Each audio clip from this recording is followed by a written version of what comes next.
ዛሬ ማወራ ስለ አንድ ተራ እግር ኳስ ተጫዋች አይደለም። እናቱ በማህፀን እያለ ልታስወርደው ስታስብ አይሆንም እኔ ለመኖር የተፈጠርኩኝ ጀግና ነኝ ብሎ ሞትን ተፋልሞ ስላወጣው ዓለም ስለሚያውቀው ማሽን ነው።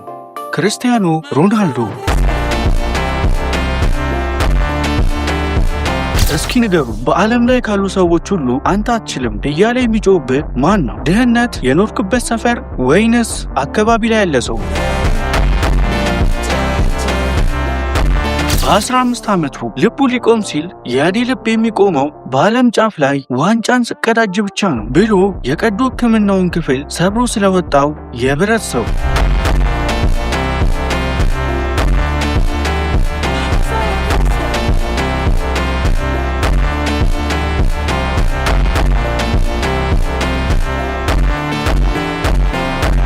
ይህ ቪዲዮ ካለበት የጭቃ ህይወት ውስጥ ራስህን ጎትተህ አውጥተህ እንዴት በዓለም ላይ የራስህን ንጉስነት ማወጅ እንደምችል የአሸናፊዎች ንድፍ ነው። ውስጥ የሚነድ እሳት ካለ ዝግጁ ከሆንክ አሁኑኑ ተዘጋጅ።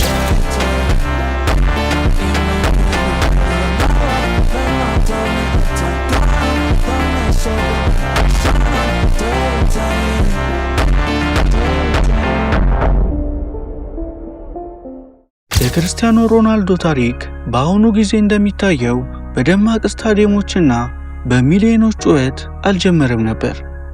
የእርሱ ታሪክ የጀመረው ማዴሪያ በምትባል አንዲት ትንሽ የፖርቹጋል ደሴት ላይ ነው። ቀለሟ በተላጠ ጣሪያዋ በዛገ እና የባህር ንፋስ በሰነጠቃቸው መስኮቶቿ ውስጥ በሚያፏጭባት ጠባብ የቆርቆሮ ቤት ውስጥ ነበር።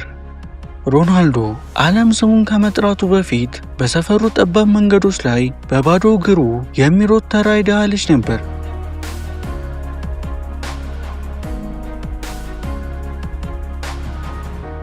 ቤተሰቦቹ አዲስ ልብስ ይቅርና ለእግር ኳስ ጫማ የሚሆን ሳንቲም እንኳን አልነበራቸው።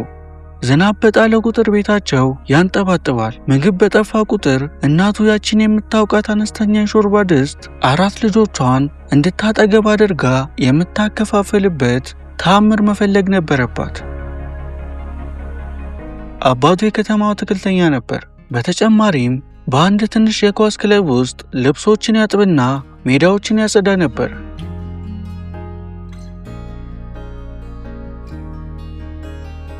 ሮናልዶ ማታ ማታ አልጋው ላይ ተኛና አይኖቹን ወደ ጣሪያው ሰቅሎ ያልም ነበር። በትልቅ ስታዲየም ውስጥ ሲጫወት፣ ህዝቡ ስሙን ሲጠራ፣ ደማቅ መብራቶች በእርሱ ላይ ሲበሩ፣ ህልሙ ካለበት ህይወት እጅግ የገዘፈ ነበር። አንዳንዴ ያ ህልሙ ብቻ ነበር በህይወት እንዲቀጥል የሚያደርገው ብቸኛ ተስፋው። የእንባና የቁስል ቀናት። አባቱ ዲኒስ እግር ኳስን በጥልቅ ይወድ ነበር። ነገር ግን በአልኮል ሱሰኝነት ተሸንፎ ስለነበር ለአንድ አፍታ ሳይታይ ለቀናት ይጠፋ ነበር። ነገር ግን ያኔም ቢሆን ትንሹ ሮናልዶ የሚመታት ኳስ እንዳታጣው ያደርግ ነበር። ለአባትየው እግር ኳስ እሱ ማሳካት ያልቻለው ግን ልጁ እንዲኖርለት የሚፈልገው ብቸኛ ህይወቱ ነበር።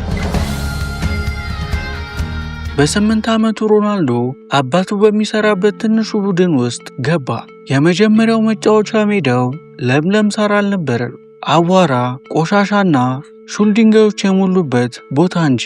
ከወደቀ ይነሳል፣ ጉልበቶቹ ከደሙ መጫወቱን ይቀጥላል። ትላልቅ ልጆች ሆን ብለው ይገፉትና ይጥሉት ነበር። ነገር ግን እያንዳንዱ ውድቀት ከሌሎች የተሻለ መሆኑን ለማረጋገጥ በውስጡ ያለውን ረሃብ ይበልጥ ያነሳሳው ነበር።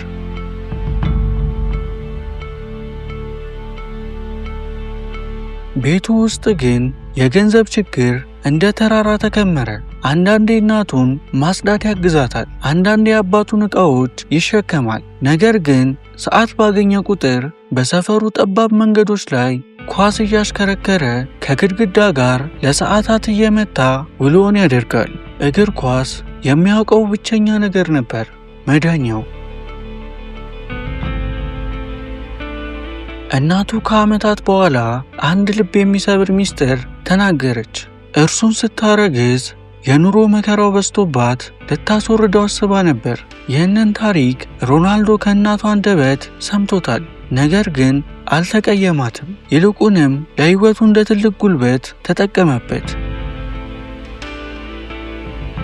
ለአንድ ጋዜጠኛ እንዲህ ብሎ ነበር። እናቴ ልታስወርደኝ ፈልጋ ነበር፣ ነገር ግን እግዚአብሔር ያንን አልፈቀደም። ለዚህ ነው እኔ እዚህ ያለሁት፣ ለመኖር የተፈጠርኩ መሆኔን ለዓለም ለማረጋገጥ።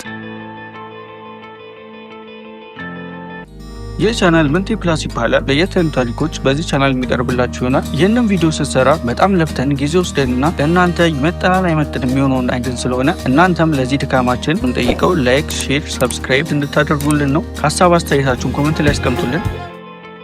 ታላቁ ስደትና የልብ ትርታ።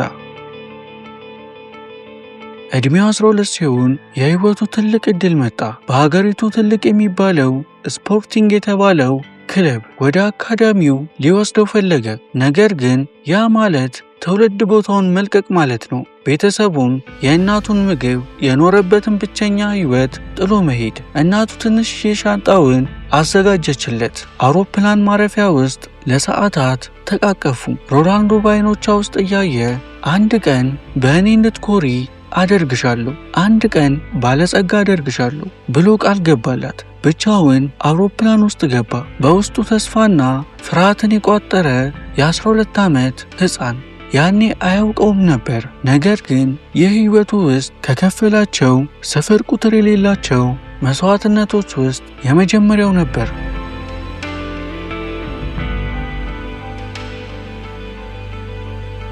አዲሱ ከተማ ለእሱ ትልቅ ጫጫታ የበዛበትና ቀዝቃዛ ነበር። በአካዳሚው ውስጥ በደሴቱ የገጠር ዘዬ ምክንያት ይሳለቁበት ነበር። ሌሎቹ ልጆች ማታ ማታ የናፍቆት እንባ ሲያለቅስ ስለሚያዩት አልቃሻ ይሉት ነበር።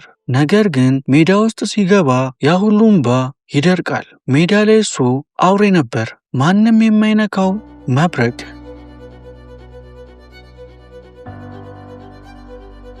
ልጆች ለጨዋታና ለፈገግታ ሲወጡ ሮናልዶ ብቻውን ሜዳ ላይ ይቀራል። ለብቻው ይሮጣል። የጥበቃው ሰራተኛው የስታዲየሙን መብራት እስኪያጠፋ ድረስ ቅጣት ምቶችን ይሰለጥናል። መሸነፍን በጥልቅ ይጠላ ነበር። አሰልጣኞቹ መጀመሪያ ላይ ትዕቢተኛ ነው አሉት። ነገር ግን ቀስ በቀስ ተረዱት። ይህ ትዕቢት ሳይሆን ምርጡ የመሆን ጥማት ነበር። በ15 ዓመቱ ግን ሁሉም ነገር ሊያበቃለት ጫፍ ደረሰ። ዶክተሮች ያልተለመደና አደገኛ የልብ ትርታ ህመም እንዳለበት አወቁ። ይህ ህመም እግር ኳስን ለዘላለም እንዲያቆም ሊያደርገው ይችል ነበር። እናቱ ዜናውን ስትሰማ ምርር ብላ አለቀሰች። ነገር ግን ሮናልዶ አረጋጋት። ደህና ሆናለሁ እናቴ፣ ደህና መሆን አለብኝ። ልቡን ለማስተካከል የቀዶ ጥገና አደረገ። እናም ከጥቂት ቀናት በኋላ ምንም እንዳልተፈጠረ ሁሉ ወደ ልምምድ ሜዳ ተመለሰ። እጅ መስጠት በእርሱ ህይወት ውስጥ የሌለ ቃል ነበር። መብረቅ በዓለም መድረክ። በ2003 ዓመተ ምህረት ዓለም አቀፍ የእግር ኳስ ታሪክን ለዘላለም የቀየረው ያ ጨዋታ መጣ። ስፖርቲንግ ከእንግሊዙ ግዙፍ ክለብ ማንቸስተር ዩናይትድ ጋር የወዳጅነት ጨዋታ አደረገ። የዩናይትድ ተከላካዮች ቀለል ያለ ጨዋታ የጠበቁ ቢሆንም ከዛ ቀጭን ታዳጊ የደረሰባቸው ግን መቅሰፍት ነበር። ሮናልዶ የአንጋፋ ተከላካዮችን ወገብ እያዞረ አዋረዳቸው። እግሮቹ እንደ መብረቅ ይፈጥኑ ነበር። ጨዋታው ሲያልቅ የዩናይትድ ተጫዋቾች ወደ አሰልጣኛቸው ሮጠው እባኮትን አሁኑኑ አስፈርሙት ብለው ለመኑ።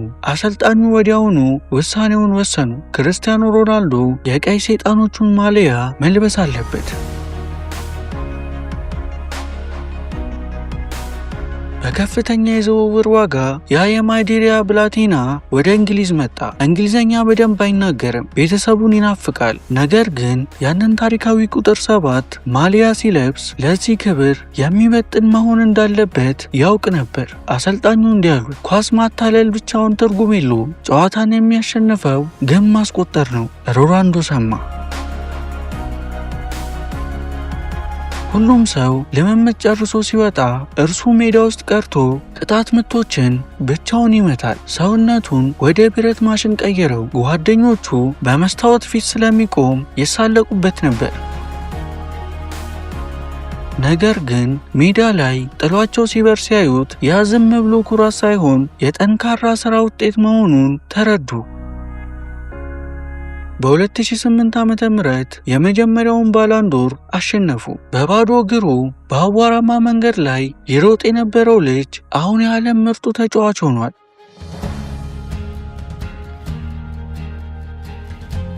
በ2009 ዓመተ ምህረት ሪያል ማድሪድ በዓለም ውድን ዋጋ ከፍሎ ወሰደው። በማድሪድ ውስጥ ወደ ግብ አዳኝ አውሪነት ተቀየረ።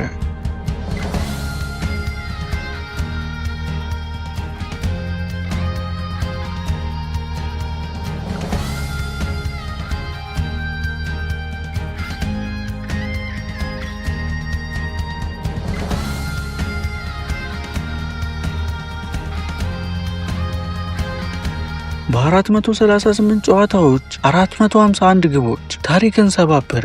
ከዛም ያ ዘላለማዊው የሮናልዶና የሜሲ ፉክክር መጣ። ሜሲ ተፈጥሮ የቸረችው አስማተኛ አርቲስት፣ ሮናልዶ በማይሰበር ትጋት ስኬትን የቀረጸ ማሽን። ሁለት የተለያዩ ስታይሎች ግን በአንድ ዘመን ላይ አሻራቸውን ያሳረፉ ከዋክብት። ከሜዳ በስተጀርባ ያለው እውነተኛ ሰው። ከሜዳ ውጭ ሮናልዶ ትልቅ የሀብት ማማ ገንብቷል። ሆቴሎች፣ ጂሞች፣ የራሱ ብራንዶች። ነገር ግን ከየት እንደመጣ መቼም አይረሳም። ለህፃናት ሆስፒታሎች በሚሊዮን የሚቆጠር ገንዘብ ለግሷል። የ9 ዓመት ህፃን የካንሰር ህክምና ወጪውን ሙሉ በሙሉ ሸፍኗል። የአንድ ህፃንን ትምህርት ለመደገፍ ያሸነፈውን የባላንዶር ዋንጫ በጨረታ ሸጧል። እናቱን አጥብቆ ይወዳታል። እሷ መሰረቴ ናት ይላል። አሁን እድሜው ቢገፋም ብዙዎች አብቅቶለታል ቢሉም እርሱ ግን በእያንዳንዱ ጨዋታ ግብ ያስቆጥራል፣ ይመራል፣ ያሸንፋል። ምክንያቱም ለሮናልዶ ሁልጊዜ የሚሰበር ሌላ ታሪክ፣ የሚወጣው ሌላ ተራራ አለ። ክርስቲያኖ ሮናልዶ ፍጹም አይደለም። እርሱ ሰው ነው። ስህተቶችን ሰርቷል። ነገር ግን ከድህነት መከራ ውስጥ ራስን ጎትቶ አውጥቶ እንዴት ዓለምን መግዛት እንደሚቻል ትልቅ ማሳያ ነው። ከጭንቀትና ከእንባ ዋንጫዎችን፣ ከህልም ደግሞ እውነታን የቀረጸውን ያንን ብላቴና ተመልከት። ይህንን ቪዲዮ እያየ ያለው አንተ ወይም አንቺ ምናልባት እናንተም በህይወት የራሳችሁን የሆነ አስቸጋሪ መንገድ ላይ ልትሆን ትችላለህ። ምናልባትም ማንም በማያውቃችሁ ብቸኛ ምኞቶች ውስጥ እየታገላችሁ ይሆናል። ምናልባትም ማንም እንደማያምናችሁ ሰምታችሁ ይሆናል። ይህ ከሆነ ይህንን ታሪክ በልባችሁ ውስጥ ያዙት። ይህ ታሪክ ያ አሁን ያላችሁበትን መከራ እና ትግል ነገ የእናንተ ታላቅ ልዩ ጉልበት ሊሆን እንደሚችል ያስታውሳችሁ። የክርስቲያኖ ሮናልዶ ህይወት ለዚህ ማረጋገጫ ነው። ብቸኛው ገደብ እናንተ በጭንቅላታችሁ ውስጥ የፈጠራችሁት ገደብ ብቻ ነው። አትችልም ሲሉ ጠንክረ ስራ፣ ሲያፌዙብህ ለስኬት ማገዶ አድርገው። ስትወድቅ እንደገና ተነሳ፣ እንደገናና እንደገና። ምክንያቱም አንዳንዴ ምንም በሌለው ተራ ልጅና ሁሉንም ነገር በያዘው ታላቅ ሰው መካከል ያለው ብቸኛው ልዩነት ይቻላል ብሎ የማመን አቅም እና ጥንካሬ ብቻ ነው።